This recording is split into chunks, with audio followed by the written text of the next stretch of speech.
Okay. That's the old one. Open! Yay! We're now open! Yay. Got the balloons and everything great. Richard, you're Oh, no. She's the lady for that. In association, which means I just coordinate a lot of little things. I have a huge number of people who have pulled together to make this happen. And I want to thank people, and I'm trying very hard to remember everyone that needs to be thanked. I hope I don't leave anyone out. I want to start by thanking the Board of Selectmen for licensing this building to us for 2 years to give us a chance to make this a reality. So far it feels successful. I hope we can continue to make this a success. I'd like to thank Mark Paolillo, Ralph Jones, and Angelo Frenzy for that. Also,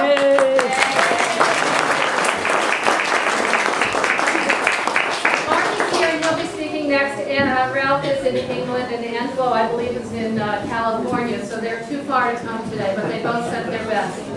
Also from the town, I wanted to thank our town administrator, Tom Younger, our former assistant town administrator, Jeff Conti, Sandra Coro, who works in the Selectmen's office, has been tremendously helpful, as has Glenn Clancy, the town engineer, who helped us do the code stuff. So my thanks to all of them.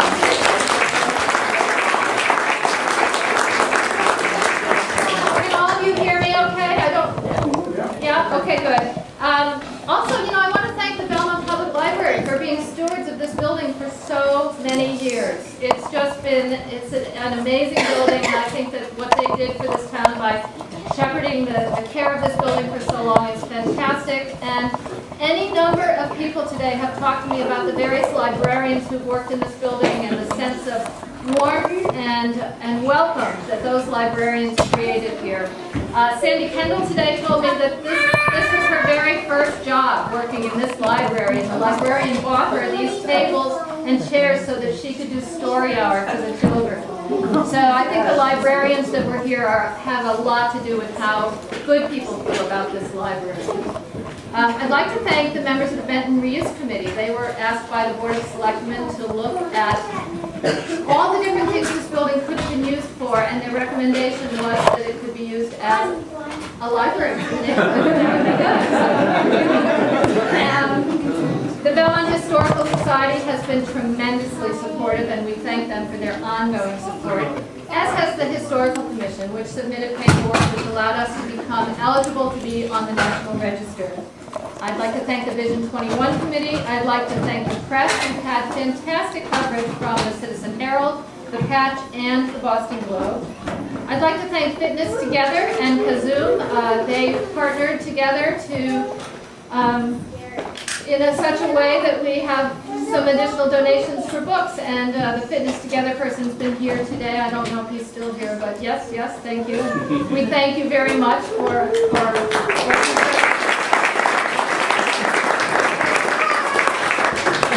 and lastly, he's fine. He's fine. This is a place for children.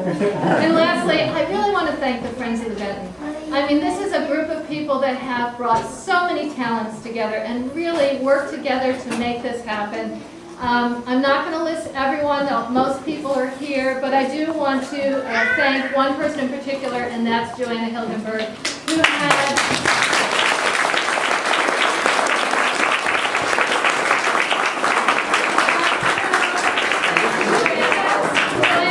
vision and commitment and just focus. She just knew we needed to go somewhere, and she kept us moving. And so thank you for that, Joanna.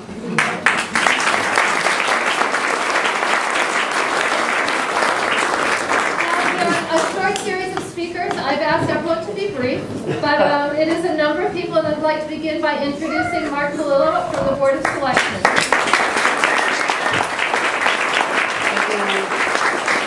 Great turnout. What a beautiful facility, isn't it? Isn't this wonderful?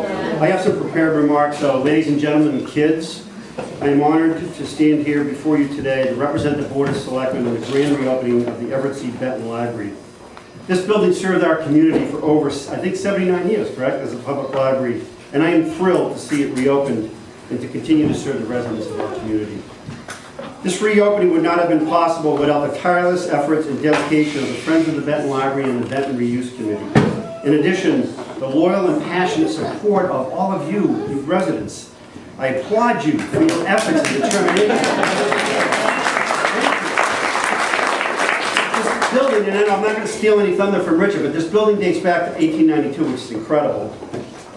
It is an historic structure which ties us to our past, and I've talked to Dan LeClerc about this. It ties us to our past, and I think the only building maybe remaining that does that, and an asset of this community that we need to retain. During the debate on what to do with the building after it was closed by the library trustees, there were many that wanted to dispose of it. Clearly, the $500,000 in proceeds and the ongoing tax revenue made for a compelling argument to sell it. Clearly, we need the money. But I liken that to selling the Fairly heirlooms. Once it's sold, you can't get it back. Are we really that desperate? I don't think so. I think there are other things that we can do in this community to balance our budget. As long as I am a member of the Board of Selectmen, I will do what I can to ensure that this building remains in the hands of the town.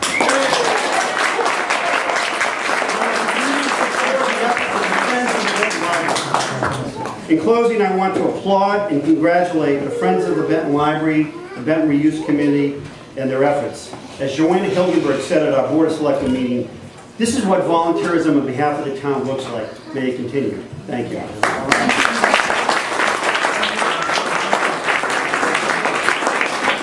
And now I'd like to introduce Mr. Richard Cheek. He's a member of the Friends of the Benton.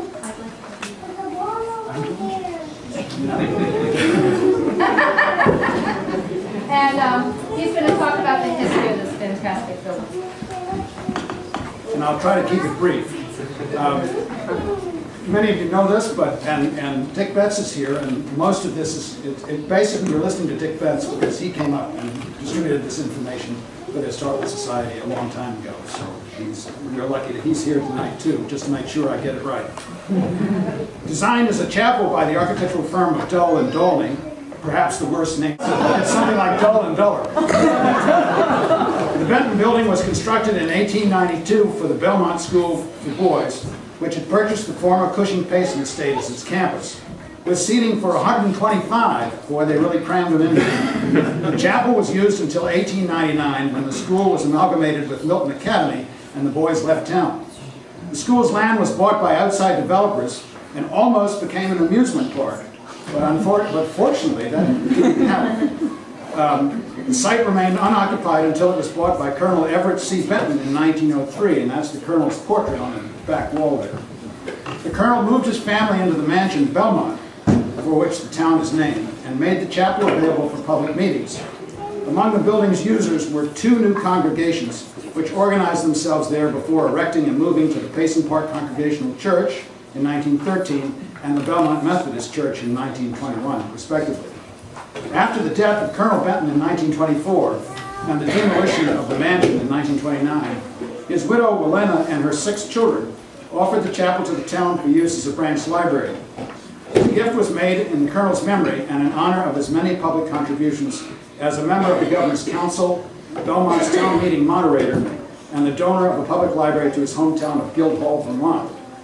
Belmont accepted the chapel, made the necessary renovations to convert it to a library, and essentially the building still looks exactly like it was then, and officially opened the branch on June 10, 1930. The Benton branch remained in use until it was closed in January 2009 due to budgetary difficulties within the town. The Benton building is a rare example of a late 19th century country Gothic chapel built of native fieldstone with a half-timbered and stucco entrance porch that used to be open. It is notable for the fine craftsmanship devoted to its construction, as demonstrated by the carefully laid stonework, which includes the cornerstone that we haven't yet identified, but apparently that has documents in it. Its sturdy oak-timbered entrance door with hand-wrought hardware, its elegantly simple wrought iron rooftop cross, which is still there, and its handsomely shaped arched interior beamwork.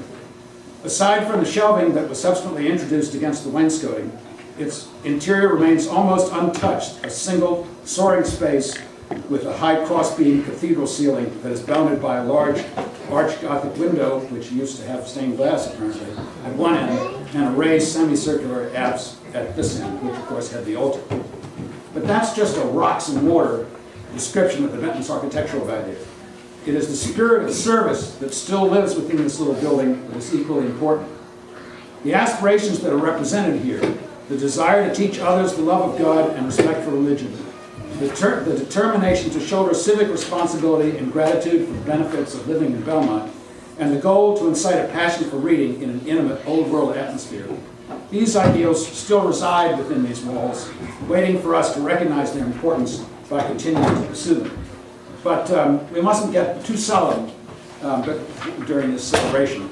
And it's been suggested by some of the younger people that we should lighten things up a little bit, and we will later at the conclusion of the talks. Thank you very much. Thank you.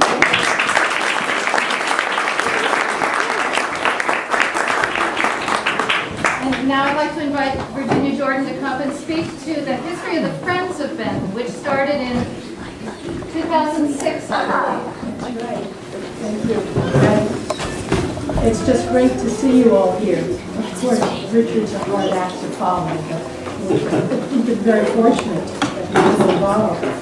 And there's other people here who are part of the book group when it was still open 4 days a week. And I was sitting right up there one day when the librarian rushed over and she said, "They're closing the library." She was very upset. So I said, "Well, we'll have to do something about it." And we have. And I went to the Oakland Neighborhood Association and asked, "Can you help?" It's right in the neighborhood. And as good citizens, they did. They wrote letters and they got 200 signatures on a petition to save the library, and they packed the Selectmen's meeting room with supporters. So it was a community effort from the beginning. And Joanna Hildenberg was a town meeting member. And when the vote came for the library budget, the library trustees agreed to keep it open for another 2 years while they looked for money. So we had some time, and I went back to the Oakland Neighborhood Association and said, if we're going to deal with money to help the Belmont Public Library keep that open, we need an organization. And they looked at me, and they said, "Go do it." And they all opened their wallets, and everyone handed me a $10 bill. And with about $100, I started it. I drove over to Waltham to borrow a book on how to start an organization. And 3 brave souls, Richard Cheek, Joanna Hildenberg, and Grace Taiporian, agreed to be founding officers and directors. And we formed the Friends of Benton Library as a nonprofit under the laws of the Commonwealth of Massachusetts on September 22nd, 2006. We could not manage to come to an agreement with the library about the money that we raised to keep Benton open. And I thought it was over. We had one last meeting. The group worked up a proposal. I gave them a happy speech. The room was filled with supporters again, and the trustees turned it down. And I was so mad, I couldn't sleep. And I said, if the town can't keep it open, we will. And the group and the neighbors thought that was a good idea. So we rewrote the proposal as a privately supported community center and library. And then, of course, the building was closed. What was the town going to do with it? They appointed a reuse committee, which some of you came to those meetings. We struggled with the competing demands of making money for the town, keeping the quality of life, preserving the building. It took a long time. But eventually, the reuse committee made a recommendation to keep it open as a library. The Selectmen accepted that, gave us time to have a community proposal. And with the help of several more people, Joanna Hildenberg got knowledgeable people to help, Paul Solomon, who was instrumental. We came up with a proposal, the Selectmen accepted it, and last December we signed a license to the town to reopen as a library. Some things are worth preserving. It's been 5 years, and it's been a community effort the whole way. So reopening it is our gift to the town of Belmont. And it's not the end, it's the beginning, it's commencement for them. And the rest is up to us. Thank you.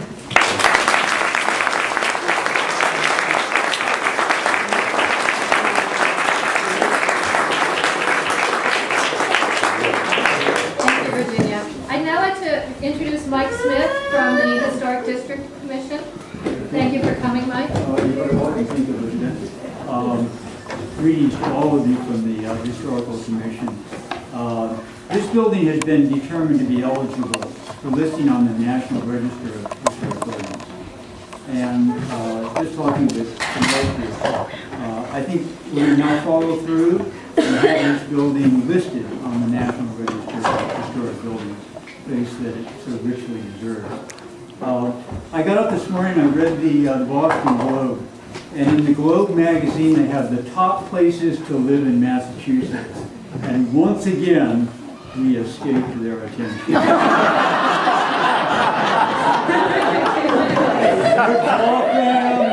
Waltham, Cambridge, Arlington.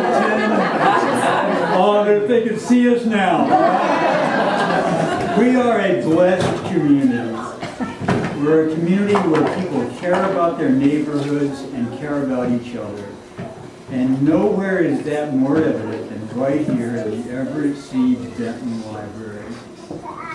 The civic journalist Davis Merritt wrote, "The only way for a community to be a better place to live is for the people of the community to understand and accept their personal responsibility for what happens." That's what's been happening in this Oakley Road neighborhood for several years. People have been accepting personal responsibility for what happens. That's how the Oakley Neighborhood Smart Growth Overlay District was created. It was the people in the community planning for a well-planned development. And that's going to happen. Every day, the vision of those activist neighbors is being realized in the Oakley neighborhood. That's how this Benton Library has been restored to its rightful use as an educational and community asset. People who care got involved. We couldn't be prouder than we are in the enormous achievements of this neighborhood. We offer you our heartiest congratulations and deep thank yous for the successful recreation of the library. And as for the globe, right here in Belmont, right here at Precinct 6 in this Oakley neighborhood is the best place to live.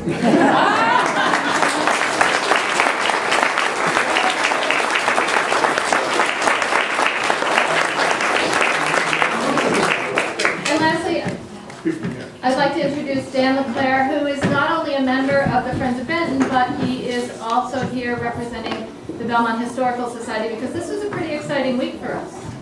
On behalf of the Belmont Historical Society and on behalf of Phil Hughes, the president, we're very proud and very excited about what's happened here.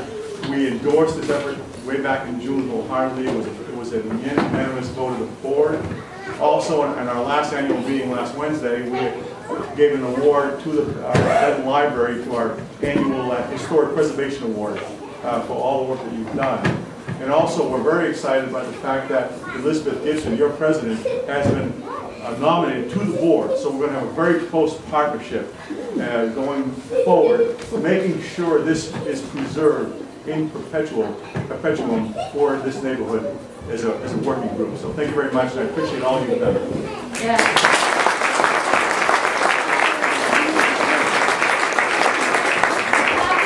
The award is actually on the bookshelf over there, so please go look at it when you can. So I will just wrap things up now with a couple of quick remarks. One is, just today, I had someone come and say, oh, when I was a child, we used to do plays here, and she pulled out her family album with pictures and newspaper clippings of the plays that used to happen in the space. So I've heard those wonderful stories. Another man who was here as a child who described how many steps there were to get up here, although I think it was just that he was young. Pulled Charlotte's Web off of the shelf, and on the inside cover it says, "Greetings to the children of Belmont from E.B. White." So this is just a testimony to what a special place this is, that we make these kinds of special discoveries. And now, Richard, would you like to conclude the ceremony? Thank you all so much for coming today.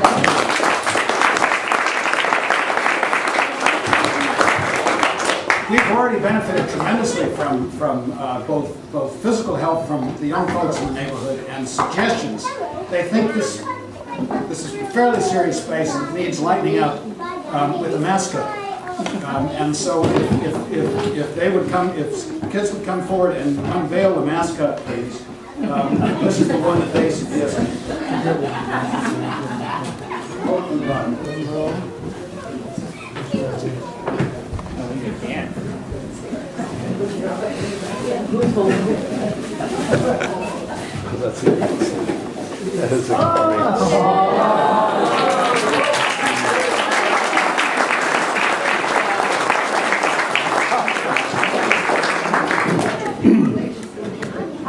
What's his name?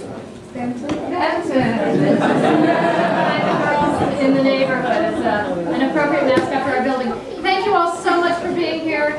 This means so much to all of us. There's still food outside, I think, and there's lots to look at in here, so please. Be sure to get your library card. And get your library card, and sign up for our mailing list, and find our website, and consider making donations.